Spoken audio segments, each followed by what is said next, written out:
What's up, gamers? Welcome back to the vertical cam. You know what time it is. It's time for that stupid children's card game. Also, the camera starts really zoomed in for some reason. That's cool. Alright, so the new structure deck just dropped. Well, actually, I think it drops tomorrow. But my local store, once again, has decided to release it now. So I'm gonna open it now.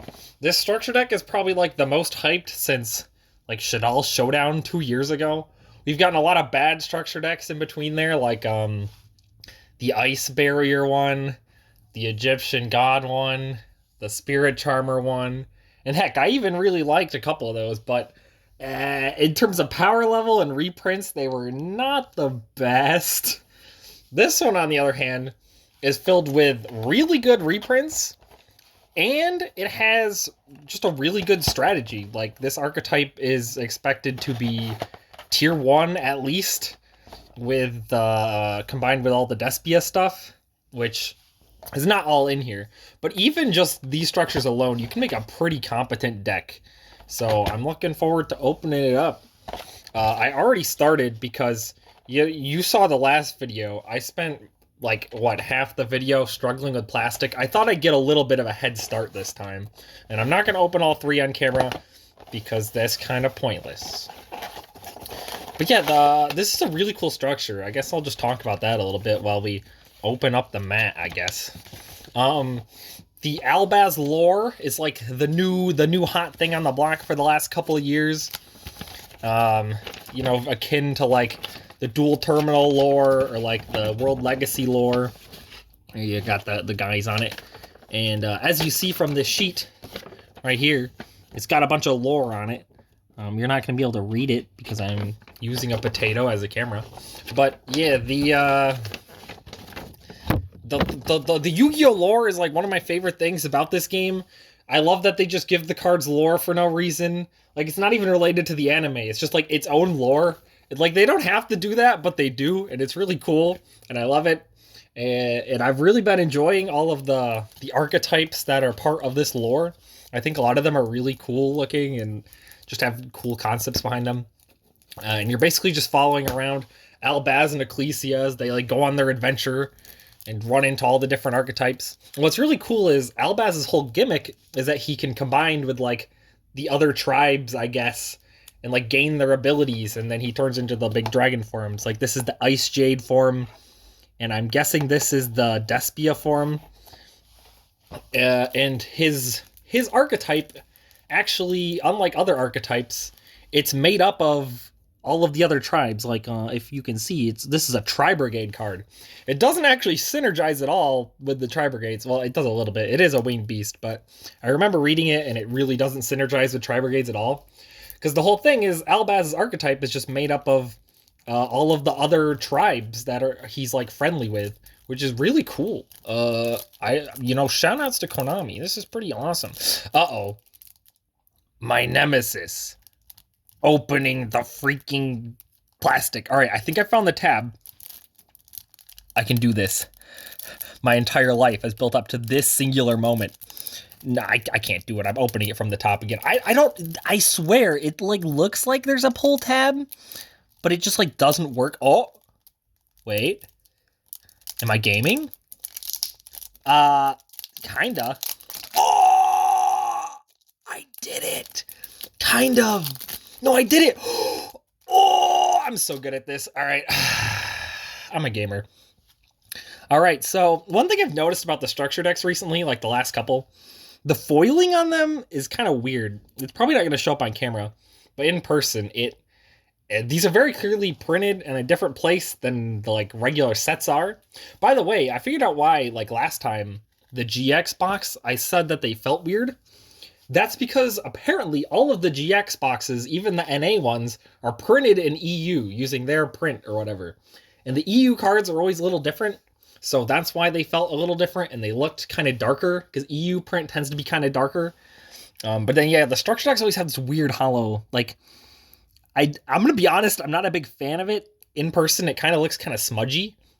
And I don't know why the last couple have looked like that, but what are you gonna do?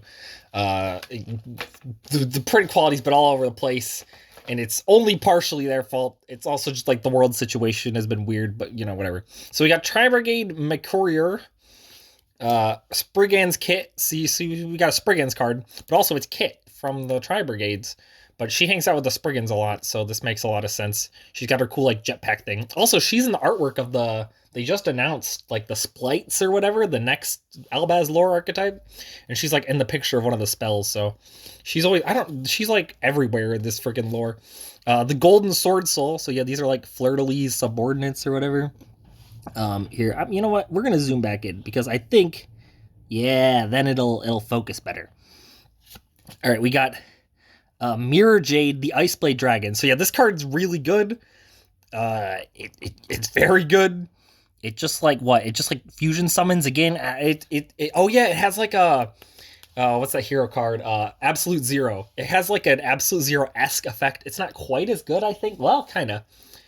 It depends on the situation. I think in the end phase, if it died, it like Raigekis your opponent's field or something. But also, it just like lets you do another fusion summon. It's kind of like a polymerization on a big guy. And then we have this one, Lube. We got Lube, the Searing Dragon. No, this one's also very good, I think. Or maybe Now this card, Branded Fusion. This card is dumb. Hey, remember Shadal Fusion? What if we did that, but like less restrictive? Like your opponent doesn't need to control an extra deck monster, I think. Let me quick read it. A fusion summon for extra deck using 2 monsters. You cannot special summon except fusion monsters. Yeah, so it locks you into fusions, but otherwise it just fuses from deck. This card is very broken. It's also a fusion card. It's, like, has fusion in the name. You can use Verte to do it if you don't draw it. But you can search it, I'm pretty sure. This card is it's kind of broken. I don't know what this card does. It's probably not good. Branded Sword. I don't feel like reading it. We got Branded Retribution. Albaz himself in a common, which is kind of cursed, I'm not going to lie. I think he was originally a secret rare and then an ultra rare.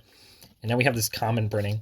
Albion the Shrouded Dragon. This card's all right, I think, but I don't think the deck really plays it.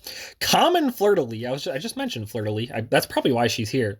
But yeah, Fleur-de-Lis, very good card. I have a playset of, well, 2 ultras and a prismatic because I accidentally bought the third prismatic thinking it was the same as the other 2. Whoops. But usually you only play 1 anyway, so. Red MD, that's a great reprint. Like I said, there's going to be tons of really good reprints. I mean, this is a good reprint too. This card's great. This card's very good. Thunder King, the Lightning Strike Kaiju. They always put the Kaijus in the structures, which makes sense. They're just generically useful cards. Chaos Dragon Levianeer as a common. Another amazing reprint. Here's Radiant. He was already in the Sacred Beast structure, so that's kind of funny.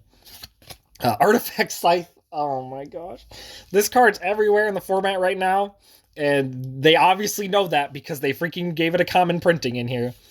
Wyvern Burster, Collapse Serpent, great cards. Seifert, this card was like $15 before this. Great reprint. Very good. Keeper of Dragon Magic is kind of neat in this deck, I think. I don't know. Summoner Monk, kind of random, but it's Summoner Monk. Common Ghost Ogre. Very similar to the common Ash Blossom in the, what's it called? The Salamangreat deck.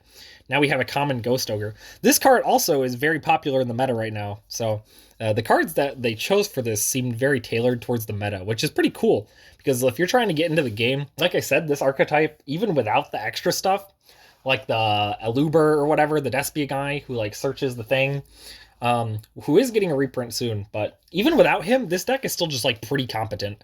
So, especially because you get like such good hand traps, like this is a great card, and you get Valor. You get 6 hand traps if you buy 3 of these. Omni Dragon Brotar. Brotar used to see a lot of play in Dragon Link. I don't know if they play him anymore though. Branded Lost. I have no idea what that does. Branded in White. I think this card's okay, but I think Branded in Red is the better one. Branded Bond. Fusion Gate. Very funny.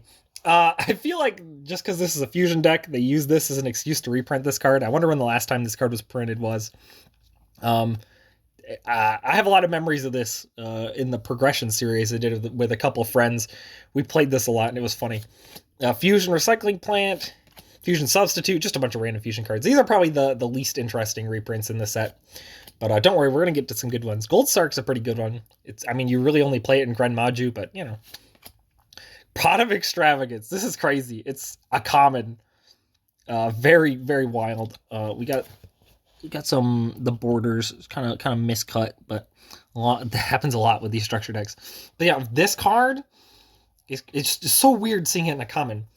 I guess Pot of Desires got limited recently.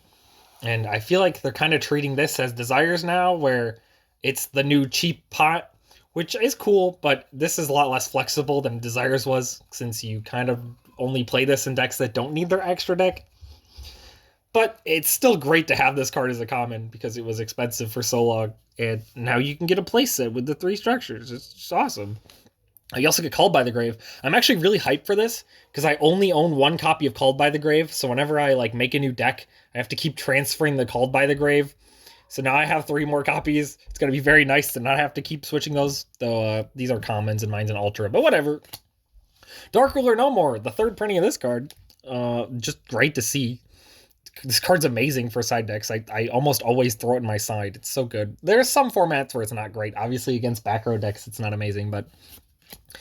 Screams of the Branded, Judgment of the Branded. Don't know what any of those do. Necrofusion's funny. I think Fluffle plays this sometimes. Back to the Front.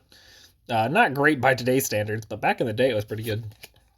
Warning Point's interesting. This card, I don't know. People are always like, this card's probably good, but then they don't do anything with it. Similar to the Hand Trap No Material. Neither of them ever see play. You read the effect and you're like, oh, that seems pretty good, that you just stop them from being able to use a monster as material. And I guess in some decks it would stop it. If you use this against a Prank Kids player, that's the best deck right now. They normal summon a Prank Kid, you activate Warning Point. What are they gonna do? But I don't know. It's just it feels bad against certain decks. So there can only be one. Everyone loves this card. I love Floodgates. Am I right, gamers? I mean, it's great that they're reprinting this card so much, but also, stop. This card it's not fun to play against. Dimensional Barrier. This card, very, very useful in side decks. I've sided it before during, Sword Soul format to stop synchros. It's pretty good, but, yeah. Waking the Dragon. Oh my gosh, I lost to this card. I was at Locals, and I was playing against Stun. Game 2, I'm going to side in all my back row hate. I forgot this card existed for a second. Lapse of Judgment. I used Twin Twister. I hit a Waking the Dragon. And I lost the game. Titaniclad as a common. Also very cursed looking, but very important card for the Dogmatica deck. I don't know if this deck actually plays it, the Albaz deck, but hey, I'm all for more copies of this card being out there. Brigand, I don't know what he does. Sprind. Albion. I think this one's very good. And then we got the cool tokens. I love when they do this. So we have tokens with unique art. So we have Albaz and Ecclesia, and they're sitting by a fire under this bone of a dragon or something. It reminds me of the map in Fire Emblem Awakening where it's all sad and it's all raining or whatever. It reminds me of that map because that map has a bunch of bones like this on it. But yeah, this is very cool.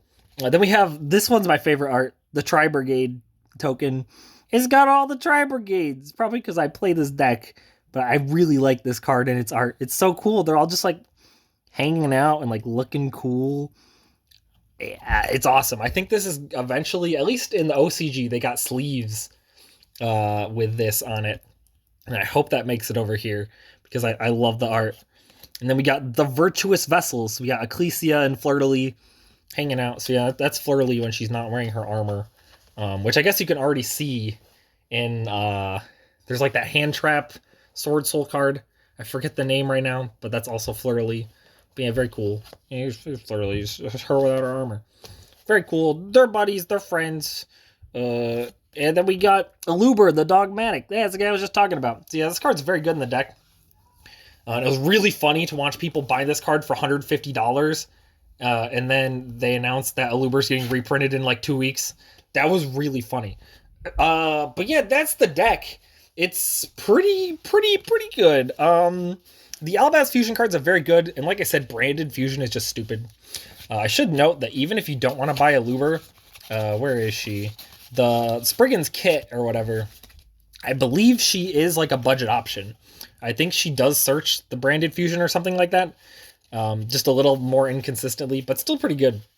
So, yeah, I mean, if you're trying to get into Yu-Gi-Oh!, this is definitely a structure deck to, like, help you get into it. So many of the cards here are going to be useful for, like, the rest of time, Ghost Ogre, like, freaking Scythe. Hopefully they just ban this card. But, like, all the traps that I was talking about, even, like, Fleur-de-Lis is amazing. Valor, like, it's very, very good. 10 out of 10. Konami, please make more structure decks like this one, and less ones like, I don't know, the Ice Barrier deck. I even, I like the Ice Barriers. They're cool, but also they're very bad. And the only good reprint in there was like Dark Ruler. But that's the deck. I don't have much else to say. I'm just kind of stalling for time. Gotta get that max ad revenue. Even though I'm at 16 minutes, so I'm well over 10. I'm trying to think if there's anything else I want to say. No, bye.